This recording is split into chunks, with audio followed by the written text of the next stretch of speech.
दोस्तों, बचपन में हम सभी को चोट का सामना तो करना ही पड़ा होगा और ये चोट आगे चल के घाव भी बन गई होगी। घाव जिसे हम मेडिकल की भाषा में वुंड बोलते हैं। वुंड कुछ समय के बाद खुद से ठीक भी हो गया होगा। क्या आपने कभी सोचा है ये खुद से ठीक कैसे हो गया? तो चलिए, आज के इस वीडियो में हम बात करने वाले हैं वुंड और वुंड हीलिंग प्रोसेस के बारे में। मेरा नाम है रजत और आप देख रहे हैं booster career point. Let's get started. दोस्तों, वुंड या घाव एक ऐसी कंडीशन जिसमें हमारी स्किन की कंटिन्यूटी का ब्रेकडाउन होता है और आसान से शब्दों में हमारी स्किन कई सारी परतों से मिलकर बनी हुई है और ये सभी परतें हमारी बॉडी को कंटिन्यूअसली कवर किए हुए हैं।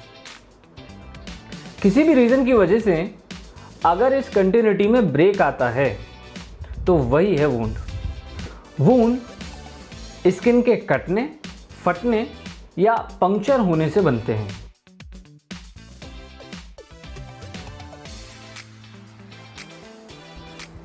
वैसे तो वुंड को कई सारे टाइप से क्लासिफाई किया जा सकता है, लेकिन वुंड को क्लासिफाई करने के लिए कुछ मेन टाइप्स ऐसे हैं। सबसे पहला, ओपन वुंड। ओपन वुंड मतलब कि ऐसे सारे वुंड जिन्हें हम आसानी से देख सकें और जो स्किन की आउटर सरफेस पर मौजूद होते हैं। ऐसे सारे वुंड्स शार्प इंस्ट्रूमेंट की वजह से बनते हैं। नेक्स्ट है हमारा क्लोज वुंड।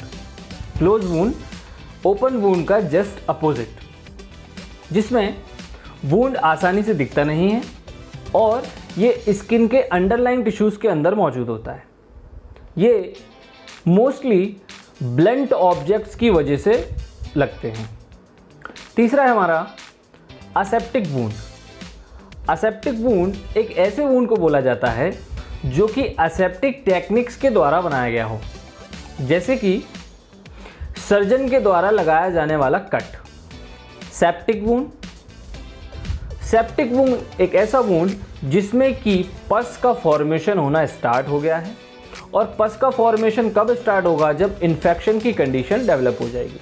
तो वो सारे वुंड्स जो या तो ओपन हैं या क्लोज हैं या फिर असेप्टिक टेक्निक की वजह से हो रहे हैं, अगर उनके अंदर इन्फेक्शन हो गया है तो ऐसे सारे वुंड सेप्टिक वुंड के अंदर क्लासिफाई किए जाएंगे।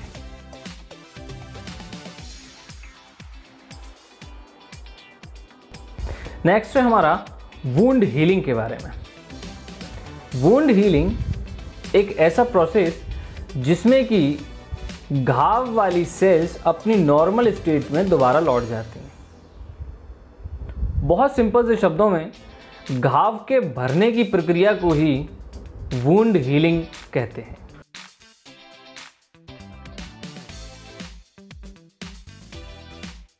वुंड हीलिंग की कुछ मेन स्टेजेस इस प्रकार से हैं।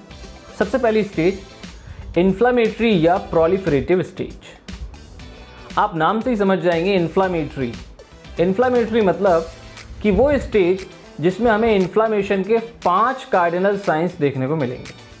उसमें पेन होगा, टेंडरनेस होगी, टेम्परेचर इंक्रीज होगा, स्वेलिंग होगी और लॉस ऑफ फंक्शन।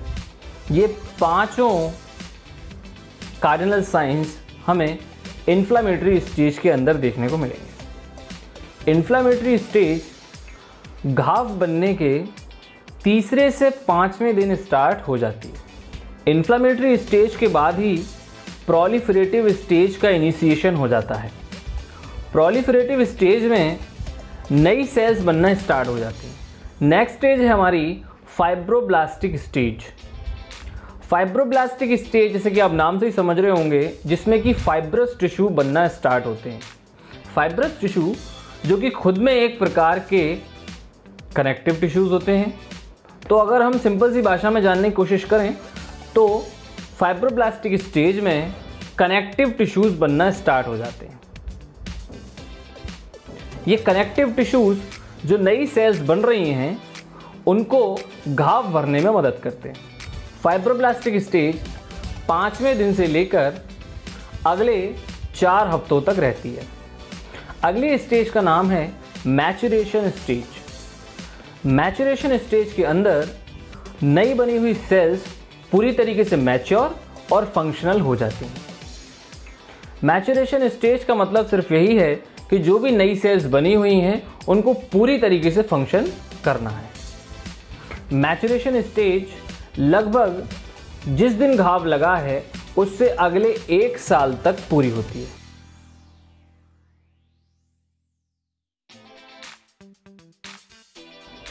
वूंड से रिलेटेड कुछ इंपॉर्टेंट बातें। सबसे पहली बात आपको यह ध्यान रखना है कि वूंड के अंदर अगर रेडनेस आ रही है तो आप इस बात को इंश्योर कर सकते हैं कि वूंड हीलिंग प्रोसेस स्टार्ट हो चुका है। दूसरी बात कि अगर वूंड के बाहर रेडनेस आ रही है, जो भी सराउंडिंग सरफेस है, अगर वहां पर आपको रेडनेस देखने को मिल रही है तो इसका सिंपल सा इंडिकेशन यही है कि वूंड में इन्फेक्शन हो चुका है।